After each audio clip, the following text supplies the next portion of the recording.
नमस्कार दोस्तों, आज की वीडियो में मैं आपको इस बाज़ार में कुछ शेयर्स जो अभी एक अच्छे रेट पे चल रहे थे और कुछ गिरावट के कारण कुछ उनके टेक्निकल डेवलपमेंट, कुछ उनके डिविडेंड डेवलपमेंट के कारण थोड़ा-सा आपको एक सस्ते वैल्यूएशन पे मिल रहे हैं, उनकी बात करेंगे।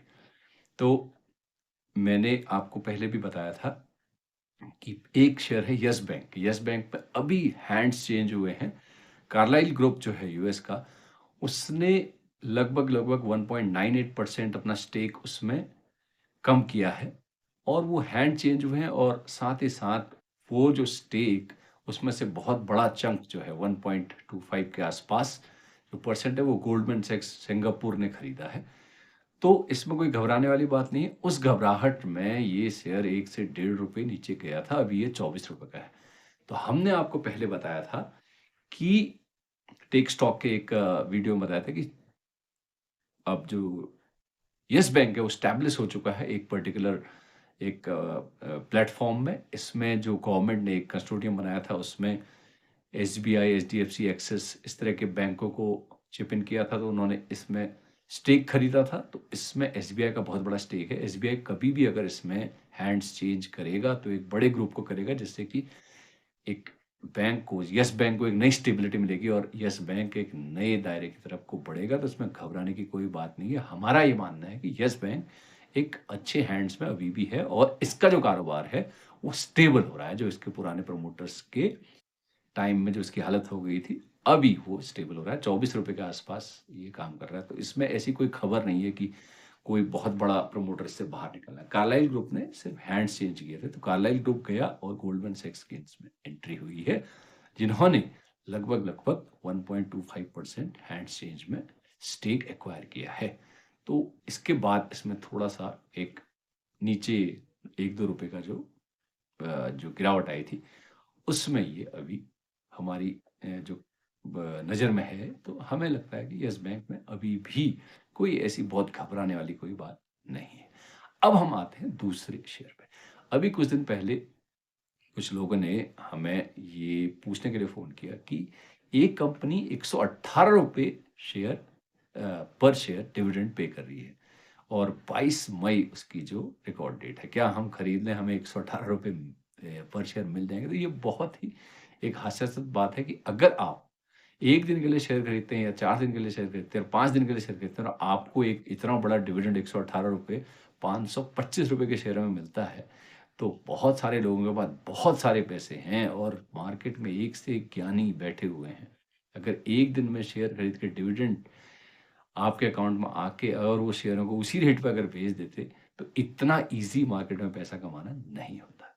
तो मैंने उन्हें मना किया, मैंने कहा कि अगर आप शेयर खरीदेंगे तो वो उतने रुपए से शेयर का जो दाम है डिस्काउंट हो जाएगा और वही हुआ।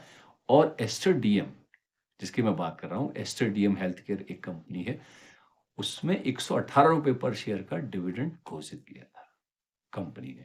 तो कंपनी कभी-कभी शेयर धारकों के लिए ही डिविडेंड घोषित नहीं करती है, डिविडेंड नहीं देती है, बल्कि कभी-कभी वो प्रमोटर्स और जो इंस्टीट्यूशनल्स होते हैं, जो उसमें मेजॉरिटी शेयर होल्डर्स होते हैं, उनका भी फ़ायदा करने के लिए जो डिविडेंड है, वो बाँटा करती है। तो इसी तरह का कुछ इसमें डेवलपमेंट हुआ था। इन्होंने जो गल्फ़ कंट्रीज़ में जीसीसी कोऑपरेशन में जो गल्फ़ मिडल ईस्ट का जो अपना कारोबार इससे अलग किया था और उसके जो उन्होंने पैसे कमाए थे, उसमें जो उनको बहुत बड़ा चंक एक पैसे का मिला था, उसको एज़ अ डिविडेंड इन्होंने बाँटा था। तो उस वो आया था ₹118 पर शेयर। तो इसकी जो एक्स डेट निकल चुकी है, लोगों के खातों में वो पैसे आ चुके हैं और शेयर ₹525 से बुरी तरह गिर के लगभग-लगभग 335-340 के मार्केट रेट पे आ चुका है। अब इस शेयर में क्या करना चाहिए? मेरे हिसाब से अब जो शेयर है, अब वो लगभग स्टेबल हो चुका है, क्योंकि ये इसका लगभग 300 मूविंग जो डे एवरेज है, डीएमए जिसको हम कहते हैं, 300 डेज़ मूविंग एवरेज, उसके आस-पास खड़ा है, उससे भी थोड़ा-सा नीचे काम कर रहा है। तो अब हमको लगता है कि ये इसकी फेयर वैल्यू हो चुकी है, क्योंकि इससे गल्फ़ का जो कारोबार है, वो हट चुका है। क्योंकि वो कारोबार बेच के इन्होंने आपको ₹118 पर शेयर के हिसाब से डिविडेंड दिया। अब इसकी जो कंडीशन है इंडिया में, वो क्या है? बहुत अच्छी कंपनी है, हेल्थ केयर में one of the best company मानी जाएगी, नॉट इन टॉप 3 बट कोशिश कर रही है कि ये टॉप 3 में आए। इनके जो सीईओ हैं वो हैं डॉक्टर नीतीश शेट्टी। उन्होंने कहा है कि नेक्स्ट 3 ईयर में हम इसमें 1700 वेल इक्विप्ड बेड और ऐड करेंगे। लगभग 5000 के आसपास बेड इनके पास हिंदुस्तान में इस समय हैं। 224 लैब्स हैं और 5 स्टेट्स में इनकी जो प्रेजेंस है। यूपी और महाराष्ट्र जैसे स्टेट्स में ये अपना एस्टैब्लिशमेंट खोजने की कोशिश कर रहे हैं, वहाँ अपने को एस्टैब्लिश करने की कोशिश कर रहे हैं। लगभग 19 हॉस्पिटल, 13 क्लिनिक्स और लगभग 223 फार्मेसीज़ इनके पास हैं। एक अच्छा खासा कारोबार है। जो इनका मार्केट कैप है वो लगभग 1700 करोड़ रुपए है। तो एक अच्छी हेल्थ इस कंपनी की है। एक हेल्थ केयर कारोबार की कंपनी की एक अच्छी हेल्थ है। तो हमको लगता है कि यहाँ पर शेयर अगर स्टेबल होता है, तो अब ये अपने पुराने रेट धीरे-धीरे एक्वायर करने की कोशिश करेगा। हमें लगता है कि एस्टर डीएम अब 340-335 के आसपास स्टेबल होगा और अगर इनकी ग्रोथ रेट मीट आउट होती है नेक्स्ट 3 ईयर में जैसा कि इनकी कमेंट्री है, तो एक ये अच्छा बेट हो सकता है। तो अगर आपको इसमें इन्वेस्ट करना है तो अपने वित्तीय सलाहकार से एक बार ज़रूर राय ले लीजिए। नमस्कार।